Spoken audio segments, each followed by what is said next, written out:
VOA news minute کے ساتھ میں ہوں محمد عاطف۔ ایران اور 6 عالمی طاقتوں کے درمیان جوہری پروگرام پر مذاکرات ویانا میں دوبارہ شروع ہو گئے ہیں۔ فریقین کے پاس 30 جون تک کا وقت ہے کہ وہ ابتدائی معاہدے کو حتمی معاہدے میں تبدیل کریں، جس کے ذریعے ایران کو ایٹمی بم بنانے سے روکا جا سکے گا۔ ابتدائی معاہدے کے مطابق معائنہ کاروں کے ساتھ تعاون کرنے کے نتیجے میں ایران پر عائد پابندیاں مرحلہ وار اٹھا لی جائیں گی۔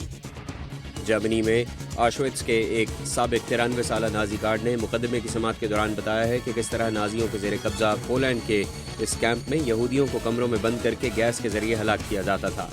آسکر گروننگ پر الزام ہے کہ اس نے 1944 میں آشوئٹس میں 3 لاکھ یہودیوں کے قتل میں معاونت کی۔ اور برطانیہ میں قائم سیرین آبزرویٹری فار ہیومن رائٹس کے مطابق امریکی قیادت میں شام پر ہونے والے حملوں میں اب تک 2079 افراد ہلاک ہو چکے ہیں، جن میں 66 عام شہری جبکہ باقی 1922 داعش کے جنگجو تھے۔